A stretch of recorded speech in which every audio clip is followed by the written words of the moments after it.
ನವಲಗುಂದದ ಪಂಚಗ್ರಹ ಹಿರೇಮಠದ ಉತ್ತರಾಧಿಕಾರಿ ವಿವಾದ ಇದೀಗ ಸೃಷ್ಟಿಯಾಗ್ತಾ ಇದೆ. ವಿವಾದದ ನಡುವೆಯೇ ನೂತನ ಉತ್ತರಾಧಿಕಾರಿಯನ್ನ ಆಯ್ಕೆ ಮಾಡಲಾಗ್ತಾ ಇದೆ. ವೀರಬಸವ ದೇವರನ್ನ ಆಯ್ಕೆ ಮಾಡಿದ್ದಾರೆ ಪೀಠಾಧಿಪತಿ ಸಿದ್ದೇಶ್ವರ ಶ್ರೀ. ಏಪ್ರಿಲ್ನಲ್ಲಿ ನೂತನ ಉತ್ತರಾಧಿಕಾರಿ ಪಟ್ಟಾಭಿಷೇಕಕ್ಕೆ ನಿರ್ಧಾರವನ್ನ ಕೈಗೊಳ್ಳಲಾಗಿದೆ. ಸಿದ್ದೇಶ್ವರ ಸ್ವಾಮೀಜಿಗಳ ನಿರ್ಧಾರಕ್ಕೆ ಭಕ್ತರ ಒಂದು ಗುಂಪು ಸಹಮತವನ್ನ ಸೂಚಿಸಿದೆ. ಕಾಶಿ ಜಗದ್ಗುರು ಪೀಠದ ಶಾಖಾ ಮಠವಾಗಿರುವಂತಹ ಪಂಚಗ್ರಹ ಮಠ ಪೀಠಾಧಿಪತಿ ಸಿದ್ದೇಶ್ವರ ಸ್ವಾಮಿಗಳ ವಿರುದ್ಧ ಆಸ್ತಿ ಪರಭಾರೆ ಆರೋಪ ಕೇಳಿಬರ್ತಾ ಇದೆ. ಮತ್ತೊಂದು ಭಕ್ತರ ಗುಂಪಿನಿಂದ ಪೀಠಾಧಿಪತಿ ವಿರುದ್ಧ ಆರೋಪಗಳು ಕೇಳಿಬರ್ತಾ ಇದೆ. ಭಕ್ತರ ಆರೋಪವನ್ನ ತಳ್ಳಿ ಹಾಕ್ತಾ ಇದ್ದಾರೆ ಪೀಠಾಧಿಪತಿ ಸಿದ್ದೇಶ್ವರ ಸ್ವಾಮೀಜಿ. ಆಸ್ತಿ ಪರಭಾರೆ ಕುರಿತು ಭಕ್ತರೇ ದಾಖಲೆ ಬಿಡುಗಡೆ ಮಾಡಿದ್ದಾರೆ. ನಮ್ಮ ಉತ್ತರಾಧಿಕಾರಿ ಆಯ್ಕೆಗೆ ಪಂಚಪೀಠಾಧಿಪತಿಗಳ ಸಮ್ಮತಿ ಕೂಡ ಇದೆ. ವಿರೋಧಿಸುವವರಿಗೆ ಮಠದ ಭಕ್ತರೇ ಉತ್ತರವನ್ನ ನೀಡ್ತಾರೆ ಅಂತ ಪೀಠಾಧಿಪತಿಗಳು ಹೇಳ್ತಾ ಇದ್ದಾರೆ. ಇತ್ತ ಮಠದ ಹೆಸರನ್ನ ಕೆಡಿಸ್ತಾ ಇರುವವರ ವಿರುದ್ಧ ಭಕ್ತರಿಂದ ಪ್ರತಿಭಟನೆಗಳು ಕೂಡ ಆಗ್ತಾ ಇದೆ. ಧಾರವಾಡದ ನವಲಗುಂದದಲ್ಲಿ ಪ್ರತಿಭಟನೆಯನ್ನ ನಡೆಸ್ತಾ ಇದ್ದಾರೆ ಶ್ರೀಗಳ ಪರ ಭಕ್ತರು. ಶ್ರೀಮಠದ ಪಂಚಗ್ರಹ ಸಿದ್ದೇಶ್ವರ ಶಿವಾಚಾರ್ಯ ಸ್ವಾಮಿಗಳ ಮೇಲೆ ಮಠದ ಆಸ್ತಿಗಳನ್ನು ಮಾರಿದ್ದಾರೆ. ಅದು 200 ಎಕರೆ ಇತ್ತು, 300 ಎಕರೆ ಇತ್ತು ಅಂತ ಒಂದು ಇಲ್ಲ ಸಲ್ಲದ ಆರೋಪ ಮಾಡಿದ್ದಾರೆ. ನಿಜವಾಗಲೂ ಸಿದ್ದೇಶ್ವರ ಸ್ವಾಮಿಗಳು ಪಟ್ಟಕ್ಕಾದಾಗ 119 ಎಕರೆ ಜಮೀನಿತ್ತು. 119 ಎಕರೆ ಜಮೀನೊಳಗೆ 40 ಎಕರೆ ಜಮೀನನ್ನು ಶೈಕ್ಷಣಿಕ ಇದಾಗಲಿ ಅಂತೇಳಿ 40 ಎಕರೆಯನ್ನು ಕಾಲೇಜಿಗೆ ಕೊಟ್ಟಿದ್ದಾರೆ ಸರ್. ಇನ್ನು ಒಂದು 4 ಎಕರೆ ಸ್ಮಶಾನಕ್ಕೆ ಕೊಟ್ಟಿದ್ದಾರೆ ಸರ್. ಅವು ಭಕ್ತರಿಗಾಗಿ FD ಇದೆ ಸರ್, ರಸೀಟಿ ಇದೆ. ಇವತ್ತಿನವರೆಗೂ ಎಂದು ಮಾರ್ಕೊಂತ ಬಂದರೆ ಅದು ಅವೆಲ್ಲವೂ ಕೂಡ ಸತ್ಯಕ್ಕೆ ದೂರವಾಗಿರ್ತಕ್ಕಂಥ ಏನು ಅನ್ಯಾಯ ದಾಖಲೆಗದಾವ ಮತ್ತು ಮಠಕ್ಕೆ ಅನ್ಯಾಯ ಆಗಿದೆ ಅಂತೇನು ಪ್ರತಿಪಾದನೆ ಮಾಡ್ಯಾರ, ಅವೆಲ್ಲವೂ ಕೂಡ ಉತ್ತರ ಏನಪ್ಪ ಅಂತಂದರೆ ಸತ್ಯಕ್ಕೆ ದೂರವಾಗಿರ್ತಕ್ಕಂಥ ವಿಚಾರಗಳು.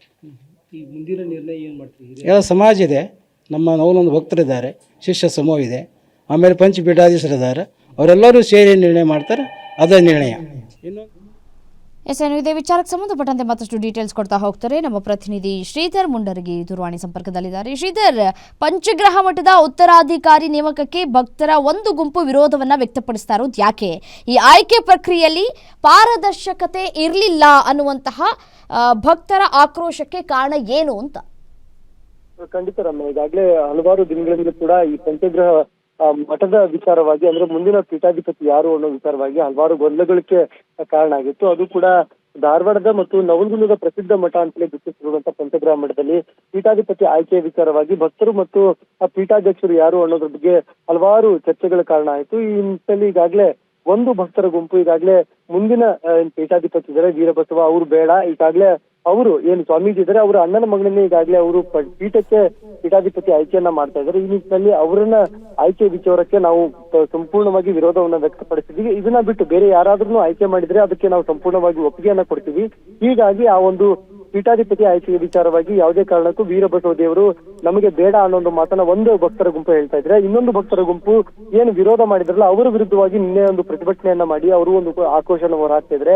ಈಗಾಗಲೇ ಭಕ್ತರು ಏನ್ ಹೇಳ್ತಾ ಇದ್ದಾರೆ, ಹಿಂದಿನ ಭಕ್ತರು ಸಂಪೂರ್ಣವಾಗಿ ಈಗಿನ ಸಿದ್ದೇಶ್ವರ ಸ್ವಾಮೀಜಿಗಳು ಹಲವಾರು ಆಸ್ತಿಯನ್ನ ಪರಭಾರೆ ಮಾಡಿದ್ದಾರೆ, ಅದರಲ್ಲೂ ಕೂಡ ಲೇಔಟ್ಗಳನ್ನ ಮಾಡಿದ್ದಾರೆ, ಅವನು ಕೂಡ ಮಾರಾಟ ಮಾಡಿ ಸ್ವಂತಕ್ಕೆ ಬಳಸ್ಕೊಂಡಿದ್ದಾರೆ ಅನ್ನೋ ಆರೋಪವನ್ನ ಮಾಡಿದ್ರು. ಅದರ ವಿರುದ್ಧವಾಗಿ ಈಗಾಗಲೇ ನಿನ್ನೆ ಭಕ್ತರು ಏನು ಶ್ರೀಮಠದ ಭಕ್ತರು ಈಗಾಗಲೇ ಮತ್ತೊಂದು ಅವರ ವಿರುದ್ಧ ಆರೋಪ ಮಾಡಿದ್ದಾರೆ. ಈ ಎಲ್ಲ ಆರೋಪಗಳು ಕೂಡ ಸಂಪೂರ್ಣವಾಗಿ ಸುಳ್ಳಾಗಿರುವಂತದ್ದು. ಈಗಾಗಲೇ ಹಲವಾರು ದಿನಗಳಲ್ಲೂ ಕೂಡ ಯಾವುದೇ ರೀತಿಯಾಗಿ ಪರಭಾರೆ ಮಾಡುವಂತದ್ದು ಅಥವಾ ಲೇಔಟ್ಗಳನ್ನ ಮಾಡಿ ಮಾರುವಂತದ್ದು ಯಾವುದೇ ಕೂಡ ಆಗಿಲ್ಲ.